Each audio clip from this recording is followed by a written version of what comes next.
Hey guys, hello and welcome to my channel. कैसे हैं आप लोग? आई होप कि आप लोग अच्छे होंगे। सो यस, आज के इस वीडियो में हम पीएचडी नोटिफिकेशन की बात बिल्कुल भी नहीं करेंगे। आज हम बात करेंगे कुछ लेटेस्ट नोटिस की, लेटेस्ट नोटिफिकेशंस की, जो कि सीएसआईआर, यूजीसी, यूपीएचएससी की तरफ से आए हुए हैं।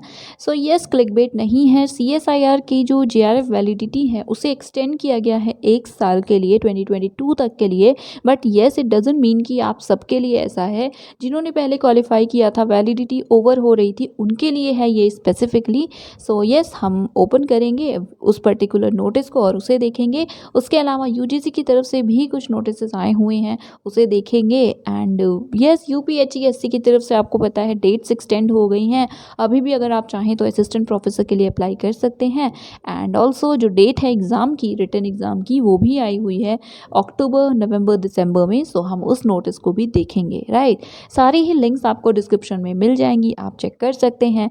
एंड बाकी चलिए हम सबसे पहले इन सभी इंस्टीट्यूशंस की या एजेंसीज़ की वेबसाइट्स जो हैं उन्हें विजिट करते हैं एंड हम उसे देखते हैं। सो यस, अगर आपको ये वीडियो हेल्पफुल लगता है तो आप इसे लाइक और शेयर कर सकते हैं। अगर नहीं लगता है तो डिसलाइक कर सकते हैं, बट कमेंट में रीज़न बता दीजिएगा डिसलाइक करने का, राइट।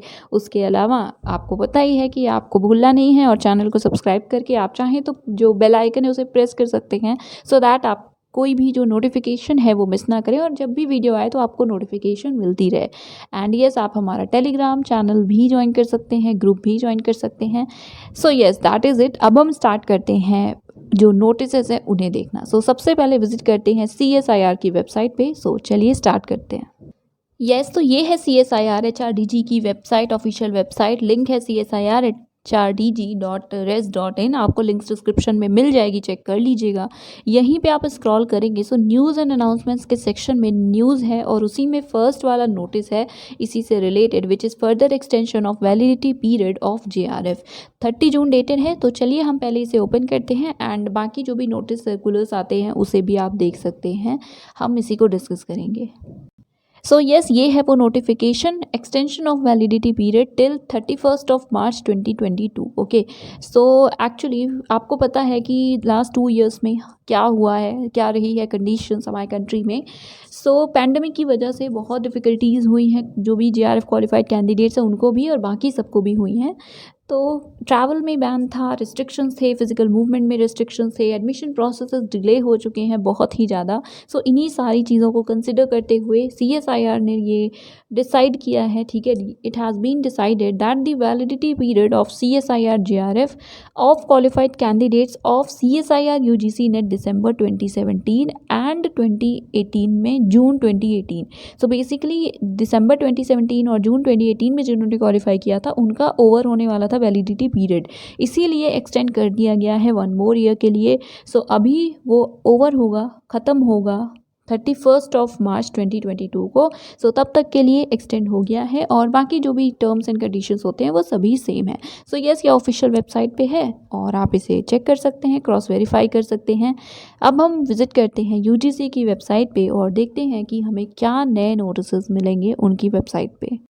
सो यस, ये है यूजीसी की वेबसाइट, विच इज़ ugc.ac.in। यहाँ पे भी सिमिलरली स्क्रॉल करने पे नोटिसेस का सेक्शन होता है, यू कैन सी स्क्रॉल हो रही है नोटिसेस। ओके, सो आपको एकेडमिक जॉब पोर्टल वाले नोटिस के बारे में पता होगा। सो इन आप अगर इंटरेस्टेड हो और अगर ना भी हो तो भी आपको रजिस्टर कर लेना चाहिए। देखिए, ऑब्वियसली ज़रूरी नहीं है कि कोई भी जॉब मिले, हमें नहीं पता जॉब आएगी भी कि नहीं आएगी, कुछ भी नहीं पता। बट हाँ, अगर पोर्टल है, अपॉर्चुनिटी है तो हमें अप्लाई करना चाहिए, रजिस्टर करना चाहिए। आप अगर नेट क्वालिफाइड हैं, जेआरएफ हैं, सेट है, या बाकी सारी डिटेल्स आप देख सकते हैं। आई होप कि आपको ऑलरेडी पता होगा, बहुत सारे चैनल्स ने ऑलरेडी बताया हुआ है। सो यस, ये सिर्फ ऐसे ही क्योंकि नोटिस हम डिस्कस कर रहे हैं इसलिए आपको बता दिया। आपने नहीं रजिस्टर किया है तो कर लीजिए।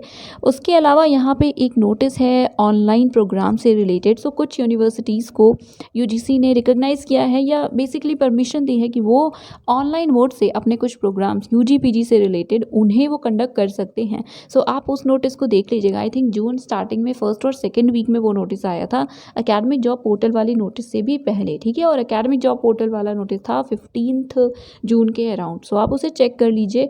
उसके अलावा ये देखिए 25 जून डेटेड एक नोटिस है जो कि युवा स्कीम से रिलेटेड है। तो चलिए हम पहले इसे ओपन करते हैं और इसे देखते हैं। सो यस, ये है वो नोटिस लेटर है बेसिकली 25 जून डेटेड युवा स्कीम से रिलेटेड। सो ये एक्चुअली 31 जनवरी 2021 को प्रधानमंत्री जी ने मन की बात की थी, उसी के अंदर या उसी के तहत एक तरह से लॉन्च किया है मिनिस्ट्री ऑफ एजुकेशन ने युवा स्कीम। सो बेसिकली पर्पज़ है कि जो भी हमारे यंग ऑथर्स हैं, यंग एंड बर्डिंग ऑथर्स हैं, मतलब 30 ईयर्स एज से कम है उनकी एज, तो उन्हें बेसिकली मेंटरशिप प्रोवाइड की जाएगी। एक कॉन्टेस्ट है नेशनल लेवल का जिसमें आप पार्टिसिपेट कर सकते हैं and if I am not wrong 75 authors, yes 75 authors को सिलेक्ट किया जाएगा, उन्हें फेलोशिप मिलेगी, ठीक है, 50,000 पर मंथ की 6 मंथ्स तक। एंड बाकी आप इसके बारे में डिटेल में पढ़ सकते हैं। अगर आप ऑथर हैं, अगर आपको लिखना पसंद है, आप लिखना चाहते हैं तो आप पार्टिसिपेट भी कर सकते हैं। सेकेंड पैरा में यू कैन सी स्कीम का नाम युवा है और युवा मतलब young upcoming and versatile authors. So it will be a part of India @75 project. आपको पता है आज़ादी का अमृत महोत्सव चल रहा है बिकॉज 75 ईयर्स कंप्लीट होने वाले हैं। सो उसी से रिलेटेड कुछ हमारे थीम्स हैं, उसी पे आप लिख सकते हैं, राइट। सो आप इसको देख लीजिएगा, इन केस आपको इंटरेस्ट हो तो आप अभी भी पार्ट ले सकते हैं। 1 जून से 31 जुलाई 2021 तक का आपके पास टाइम है, आप कॉन्टेस्ट में पार्ट ले सकते हैं। सेलेक्ट होंगे तो आपको ऑब्वियसली मेंटरशिप मिलेगी और ये बहुत अच्छी अपॉर्चुनिटी है। आई कैन से एनबीटी और मिनिस्ट्री ऑफ एजुकेशन, मतलब ये हमारी implementing agencies हैं।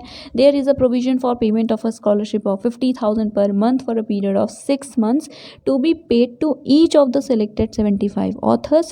NBT will be publishing the books produced by the young authors as part of the mentorship scheme. So वो publish भी होगा एंड बाकी डिटेल्स आप इनकी वेबसाइट पे, NBT की वेबसाइट पे देख सकते हैं या mygov.in पर भी देख सकते हैं। यहाँ पे लिंक्स भी दी हुई हैं, ठीक है, आप बाकी इन्फॉर्मेशन देख सकते हैं, पार्टिसिपेट कर सकते हैं। एंड यस, यही सिर्फ अपडेट था यूजीसी की तरफ से। अब हम यूपीएचईएससी के नोटिस को देख लेते हैं, जो कि फॉर्म्स के लिए जो डेट्स हैं वो फिर से बढ़ाई गई हैं और उसके अलावा डेट्स आई हैं कि आपका एग्ज़ाम कब है, सो उसे भी हम देख लेते हैं before signing off. So yes, ये है 2 जुलाई डेटेड नोटिफिकेशन, प्रेस विज्ञप्ति है, उत्तर प्रदेश उच्चतर शिक्षा सेवा आयोग की तरफ से ये आई हुई है, जिसमें कि प्रस्तावित तिथि दी गई है, ठीक है, जब आपके जो रिटन एग्जामिनेशंस हैं वो होंगे। मतलब first phase, second phase, third phase ऐसे करके दिए हुए हैं। सो आप इसको देख सकते हैं, रेफ़र कर सकते हैं। 30 अक्टूबर पहली डेट है, तो अब आपको पता है बाकी सब्जेक्ट वाइज होगा, सो इसलिए इतनी सारी डेट्स हैं। और बाकी जो निर्णय है, डिसीजन है कि साक्षात्कार एंड ऑल उससे रिलेटेड, वो आपको बाद में पता चलेगा। फ़िलहाल जो लिखित परीक्षा है ये है उनकी डेट 30 अक्टूबर, 6 नवंबर, 14 नवंबर, 28 नवंबर एंड 12 दिसंबर 2021। एंड उसके अलावा डेट्स मैंने बोला, सो आप ऑफिशियल वेबसाइट देख लीजिएगा, आपको लिंक डिस्क्रिप्शन में मिल जाएगी। डेट्स जो हैं अभी आपके लिए बढ़ा दी गई हैं 1 से लेकर के 7 जुलाई तक। तो अगर आप में से किसी को भी इंटरेस्ट है अभी भी अप्लाई करने में, आप करना चाहते थे नहीं कर पाए किसी भी रीज़न से, सो यस अभी भी आप अप्लाई कर सकते हैं। फ़ी मतलब प्रॉपर पूरा प्रोसेस आप 7 जुलाई तक कर सकते हैं कंप्लीट, ओके। सो यस, ये था आज का वीडियो और ये थी इन्फॉर्मेशन, ये थे नोटिस। आई होप कि हेल्पफुल रहा होगा आपके लिए। इफ़ यस तो आप बता सकते हैं कमेंट्स में, अगर हाँ तो लाइक और शेयर भी कर सकते हैं, तो कर लीजिए एंड चैनल को सब्सक्राइब कर लीजिएगा। So that is it, thank you so much.